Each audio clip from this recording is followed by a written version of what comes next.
Entonces voy a seguir con el siguiente caso clínico. Se trata de una paciente femenino de 59 años de edad que acude refiriendo visión borrosa de ambos ojos de 3 años de evolución asociado a nictalopio desde la infancia.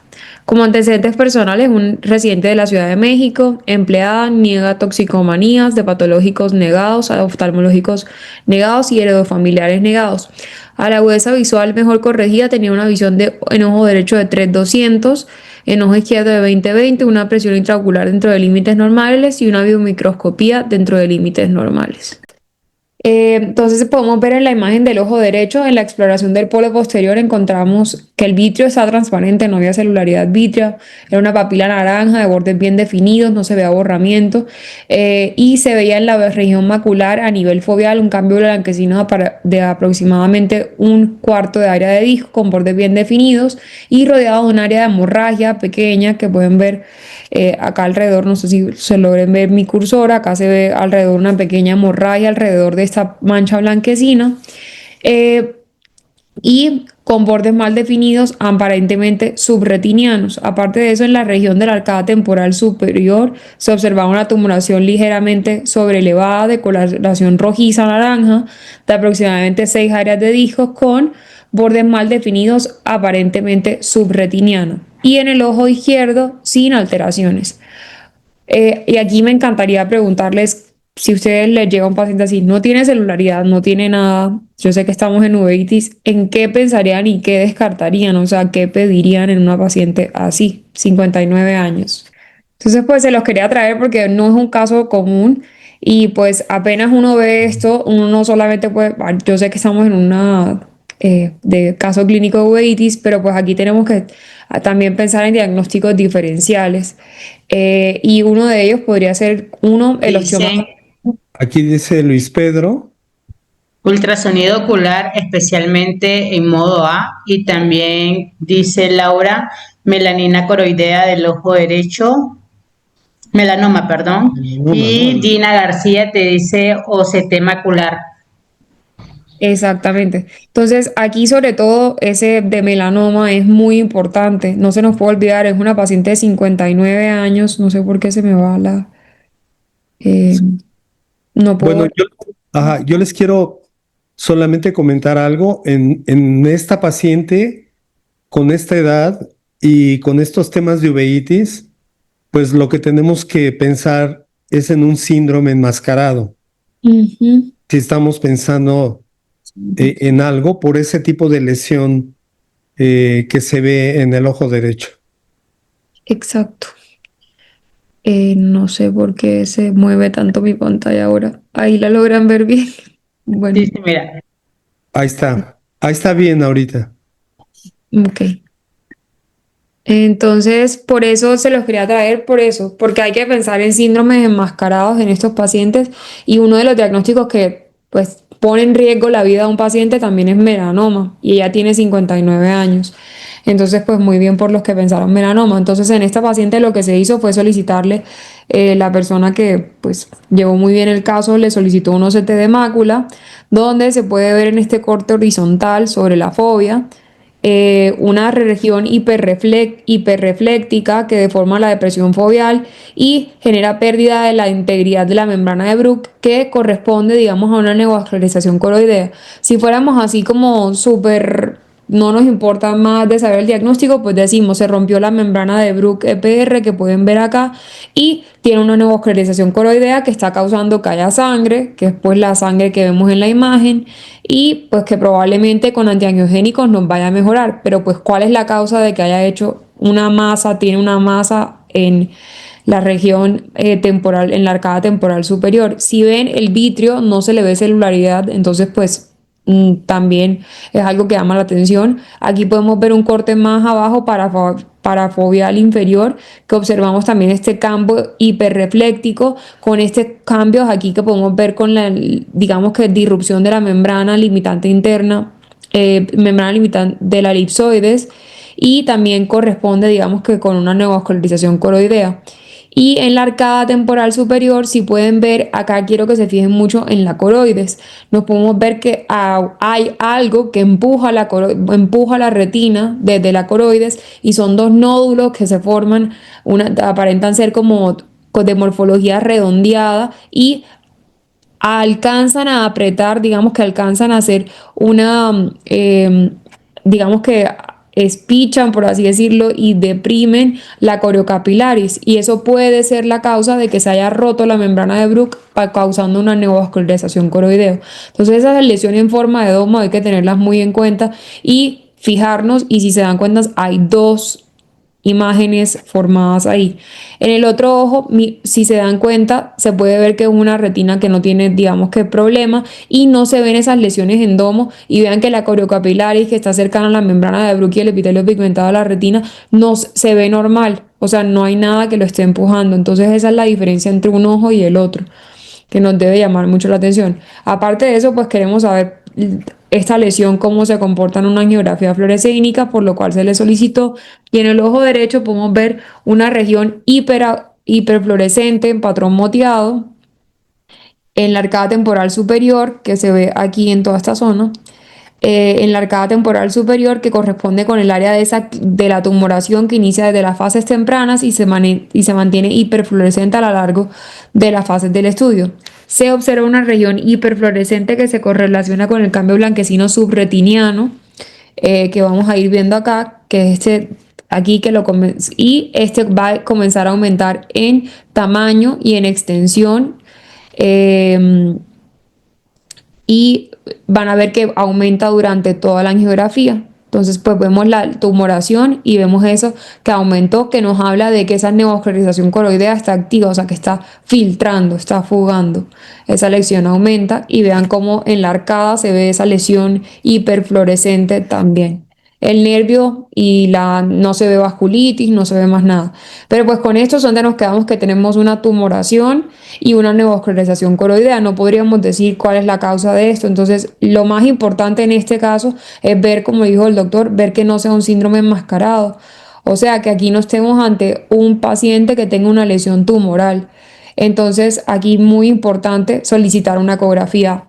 Y acá la ecografía modo A nos va a dar mucha información. Entonces, en la ecografía modo A podemos ver que hay una lesión. Vemos una espiga de alta reflectividad que corresponde con una placa cálcica. Y en la ecografía modo B, si ven digamos, esta zona que se ve como se observa una placa de calcio con una sombra acústica posterior que no permite la adecuada valoración de la coroides y por ende tampoco nos deja ver muy bien la tumoración coroidea que podíamos ver en el OCT, pero no nos da una reflectividad media baja, que es lo típico, lo más común que vamos a ver en melanoma. Entonces, pues nos podemos quedar un poquito más tranquilos y tampoco tiene la forma típica del champiñón. Hay muchas maneras de cómo se presenta un melanoma, pero pues digamos que esta imagen no nos da para un melanoma y pues con eso podemos estar más tranquilos de que no haya nada más. Si se dan cuenta, tampoco hay celularidad vítrea. Entonces, pues es un paciente que se presenta sin celularidad vítrea en este caso. Oye, Isabela, Sí, doctor. la doctora Laura Barreto dice una probable metástasis coroidea, que también podría ser, También y podría ser. Amalin Barón menciona que tiene una sombra. Me Sí, que imagino que podría, ah, esa sombra acústica posterior, uno es, podría pensar en un osteoma coroideo. ok, muy bien.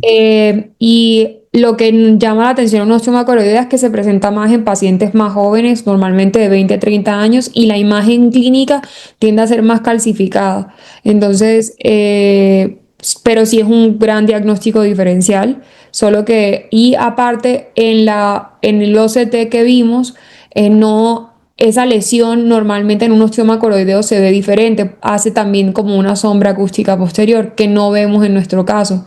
Entonces, como que todas estas cosas las tenemos que unir para decir como no nos cuadra para un osteoma coroideo, no nos cuadra para un melanoma, no nos cuadra para un hemangioma también tendría otro tipo de reflectividad en la coroides, y por eso se le hizo una angiografía con verde indocianino.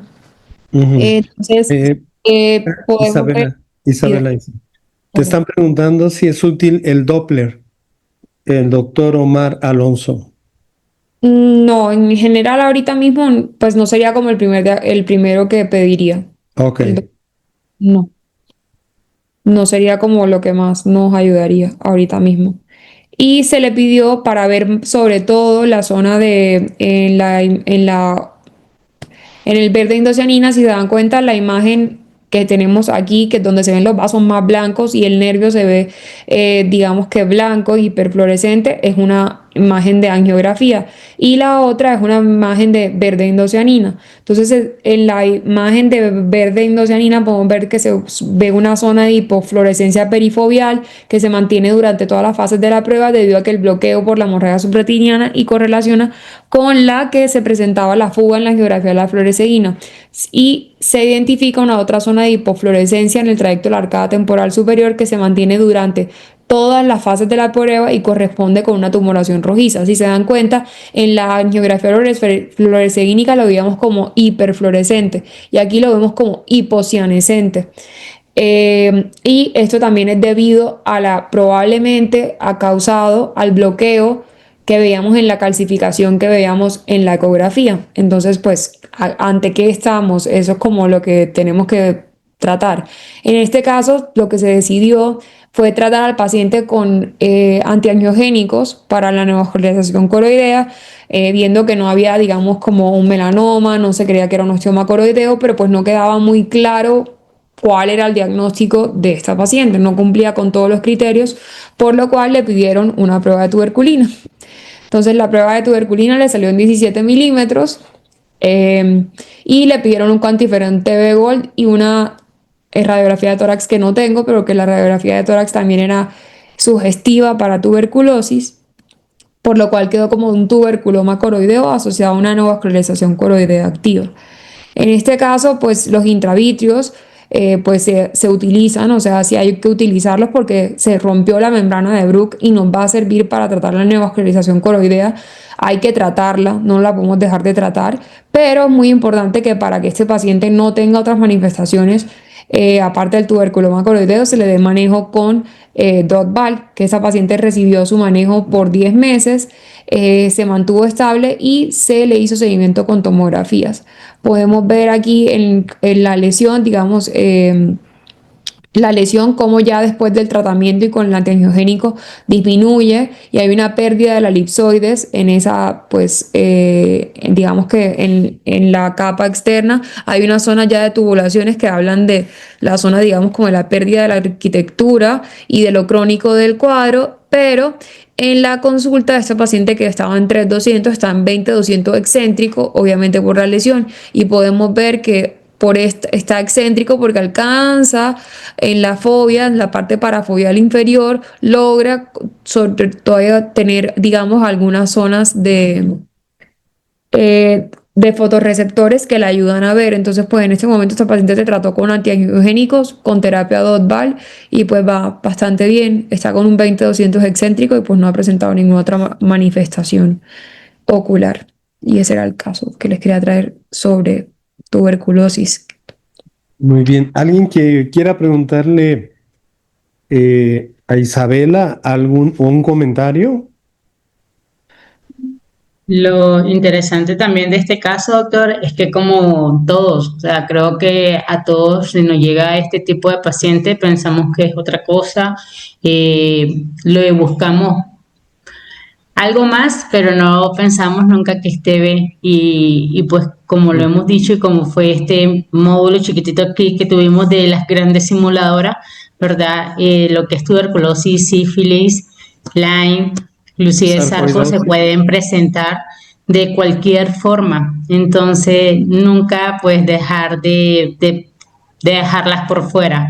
O sea, realmente el diagnóstico y la certeza de haberle mandado, creo que a nadie se le hubiera ocurrido tan fácilmente mandar un PPD.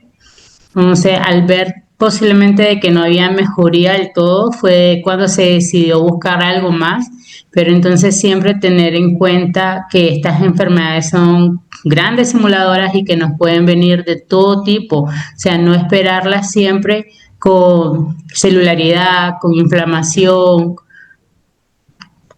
Ajá. Bueno, Catherine, están preguntando, Luis Pedro, que si aparte de las pruebas serológicas, se requiere algún signo radiológico para el diagnóstico.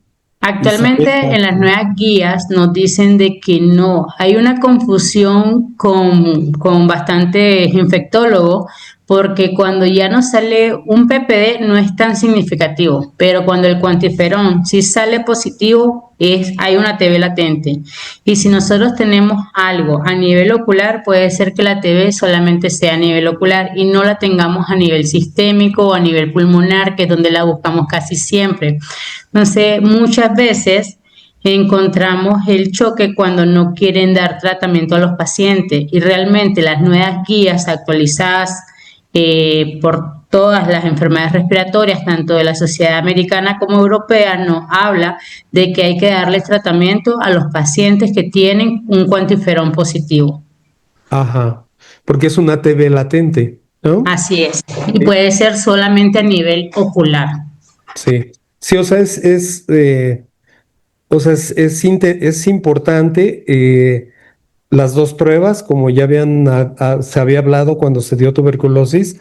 Sí es importante hacer estudios del tórax, por supuesto, o si se piensa en algún otro órgano, pues también de abdomen, ¿no? Yo les puedo decir que conviene más hacer una tomografía computarizada de tórax en vez de una teleradiografía de tórax y también con esto apoyar o pensar más en el diagnóstico de tuberculosis. Pero aquí tenemos, por supuesto, que lo definitivo del diagnóstico sería la biopsia también, ¿no?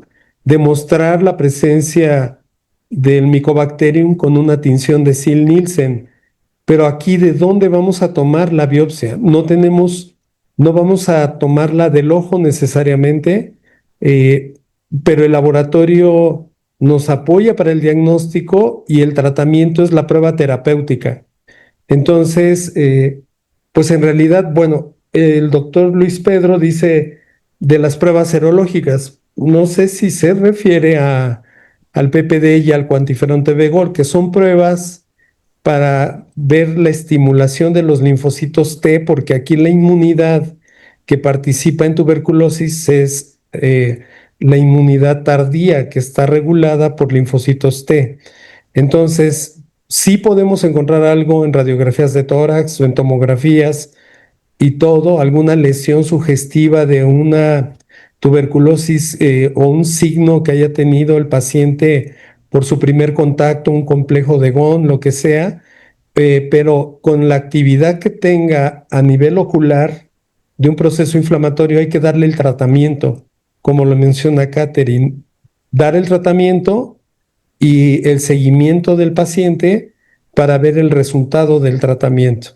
Entonces, no necesariamente tiene que haber algo en los estudios de imagen del tórax para decir es tuberculosis. A veces la tuberculosis en pacientes que tienen uveitis puede estar en sistema nervioso central, en el parénquima puede haber una tuberculosis cerebral, puede estar en los ganglios linfáticos, pueden ser pacientes que refieran nódulos en el cuello y esos nódulos que son ganglios inflamados pueden biopsiarse y demostrar así la micobacteria o puede ser una manifestación en otra parte que no necesariamente sea a nivel pulmonar. También puede ser abdominal, renal, etcétera. Entonces, hay que dar el tratamiento. O sea, en el trasfondo es pensar siempre en las grandes simuladoras y en el caso de la tuberculosis, con la sospecha fuerte de que sea la enfermedad, dar el tratamiento, lo cual, como dice Catherine, es difícil a veces llevarlo con el infectólogo, porque a veces ellos solamente dan tratamiento cuando la ven en los pulmones Entonces ahí tenemos que estar muy bien apalabrados con alguien de confianza, con alguien que vea el tratamiento y el seguimiento también de estos pacientes con tuberculosis. Nosotros no lo hemos usado mucho, pero Clau, que fue residente de Ajá, Perú. ¿dónde? Lo está usando más ahorita en Lima. sí, lo Dice uso que le está mucho. dando buenos resultados. O sea, sí, sí se podría solicitar también. O sea, sí es un método diagnóstico. Sí, En este paciente no se hizo, pero sí, sí funciona. La PCR sí no, es una de las pocas, o sea, en otros, digamos que como herpes, citomegalovirus y así, la PCR se ha demostrado que cada vez tiene mejor sensibilidad y especificidad. Pero para el Mycobacterium como tal, la PCR no, o sea, aunque uno tenga una PCR negativa, una PCR negativa, eso no va a cambiar el tratamiento. Si la sospecha es tuberculosis, se trata como tuberculosis, con un cuantiferón. No hay que no darle tratamiento porque una PCR en humor acuoso o de vitrio salga negativa, porque es la especificidad y sensibilidad para Mycobacterium tuberculosis en PCR es muy baja, todavía no se ha logrado. Entonces, pues, Así es. Eso es como decía el doctor, o sea, la terapia es la que nos va a decir si realmente estamos o no estamos en lo correcto. O sea, al tratar al paciente hay que tratarlo. Si tenemos la sospecha clínica de que esto es tuberculosis, no quedarnos de que porque no le podemos biopsiar, es que en los pulmones no salió nada, es que no está afectado nada más y solamente es el ojo. Si tenemos un cuantiferón, trátenlo. No les va a hacer daño al paciente que lo traten. Y ahí uno se va dando cuenta porque vamos a ir viendo la mejoría del paciente, o sea, con el tratamiento. Pero es peor que estemos esperando de que nos salga algo a nivel radiológico o a querer ser invasivo de tratar de hacer PCRs de vidrio o de humor acuoso. Y como dice Isa, la sensibilidad del Mycobacterium, de los bacilos, es muy poquita en esto. Entonces, no quiere decir de que porque no salgan positivos estos estudios, no vaya a ser TB. muy bien, muy bien. Bueno, pues dos casos muy interesantes. Claro, de las grandes simuladoras, el abordaje diagnóstico de ambos muy interesante. Y para la siguiente sesión les anunciamos en la semana el tema que vamos a tratar. Gracias a todos por conectarse y esperamos vernos en una semana. Escucharnos. Mucho gusto. Gracias. A usted, doctor, buenas noches.